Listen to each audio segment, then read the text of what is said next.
ओम नमो भगवते वासुदेवाय। दोस्तों खुश रहें, मस्त रहें, अपने चारों तरफ स्वच्छता बनाए रखें। दोस्तों, मकर संक्रांति से कई तरह के दान धर्म के नियम लिए जाते हैं। मैंने आपको चैनल पे कई सारे नियम बताए हैं, जैसे धर्मराज जी की कहानी किस तरह सुनी जाती है, धरती माता की कहानी किस तरह सुनी जाती है, पोपाबाई की कहानी, या फिर चिड़ी चुगे का नियम किस तरह लिया जाता है। इस तरह मैंने कई सारे वीडियो इस चैनल पे डाले हैं। आप वहां से जाकर के देख सकते हैं और वो नियम ले सकते हैं। आज मैं आप लोगों के लिए नियम लेके आई हूँ कि किस तरह से मकर संक्रांति से दिया बाती का नियम लिया जाता है। उसकी संपूर्ण विधि और उद्यापन विधि मैं आज आपको बताऊंगी। अगर आपने चैनल को सब्सक्राइब नहीं किया है तो चैनल को सब्सक्राइब कर ले और कमेंट में जय श्री नारायण अवश्य लिखिएगा। तो आइए दोस्तों, जानते हैं कि मकर संक्रांति से दिया बाती का नियम किस तरह लिया जाता है। तो जैसे जिस दिन मकर संक्रांति होती है उस दिन से इस नियम को लिया जाता है। आप चाहें तो अगर ब्रह्म मुहूर्त में आप नहा धो करके दिया कर सकते हैं तो आप सुबह से नियम ले लें, या फिर आप शाम से। मकर संक्रांति के दिन आप सोचें कि मैं ब्रह्म मुहूर्त में उठकर घी का या तेल का, जैसी श्रद्धा हो, आप दिया जलाएंगे, या फिर सुबह नहीं जला सकते तो आप शाम के समय इस दिए का नियम ले सकते हैं। फिर आपको दिया कहाँ करना है? दिया आप चाहें तो अपने दरवाजे पर शाम के समय या सुबह दिया जला करके पूरे 12 महीने दिया जलाना है, या फिर चाहें तो तुलसी मैया के पास में आप ये दिया जलाने का नियम ले सकते हैं। तो मकर संक्रांति से इस दिया जलाने का नियम लिया जाता है और अगली मकर संक्रांति आती है तब तक इस नियम को निभाया जाता है। हमें 365 दिए जलाने होते हैं, लेकिन पीरियड्स के दौरान महिलाएं ये दिए नहीं जला पाती हैं। तो आपको जैसे 3 दिन या 5 दिन आप जो नहीं जलाते हैं वह दिया, तो आप चाहें तो जैसे चौमुखी दिया जला दिया और एक दिया वो जला दिया तो आपके 5 दिए हो जाएंगे।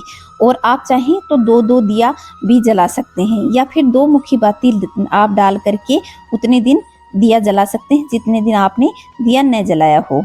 इस तरह से आप अपने नियम को पूरा कर सकते हैं। तो इस तरीके से आपको पूरा 365 दिए जलाने हैं। फिर अगली जब मकर संक्रांति आती है तब इसका उद्यापन करना होता है।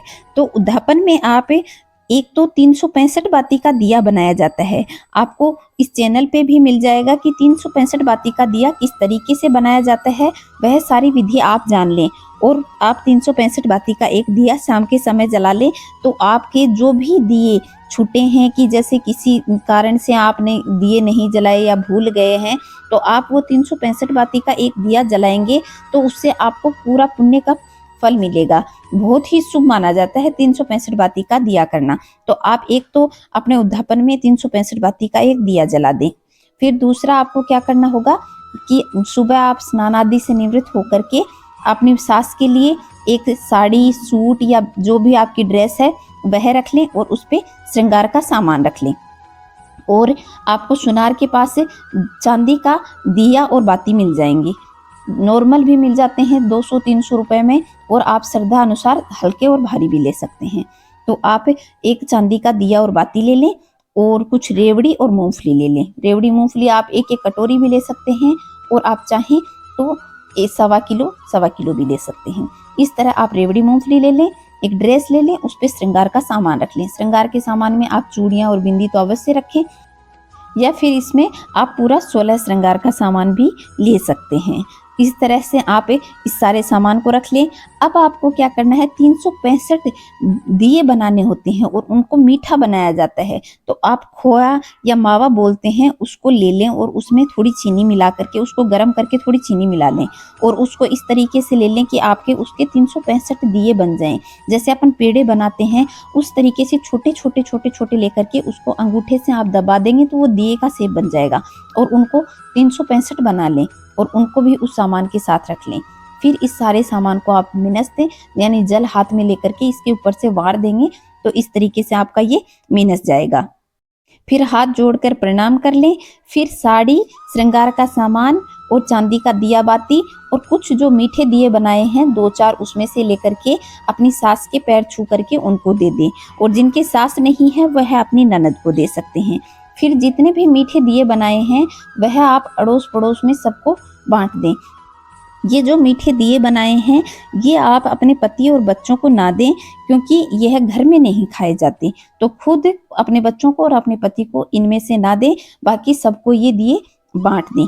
इस तरीके से आपने जो नियम लिया है उसका उद्यापन करें। तो आशा करती हूँ कि आप लोगों को समझ में आ गया होगा कि दिया बाती का नियम किस तरीके से लिया जाता है और इसका उद्यापन किस तरीके से किया जाता है। अगर वीडियो पसंद आया हो तो वीडियो को लाइक कर दें, शेयर कर दें और कमेंट में जय श्री नारायण अवश्य लिखिएगा। दोस्तों खुश रहें, मस्त रहें, चारों तरफ स्वच्छता बनाए रखें। जय श्री नारायण दोस्तों।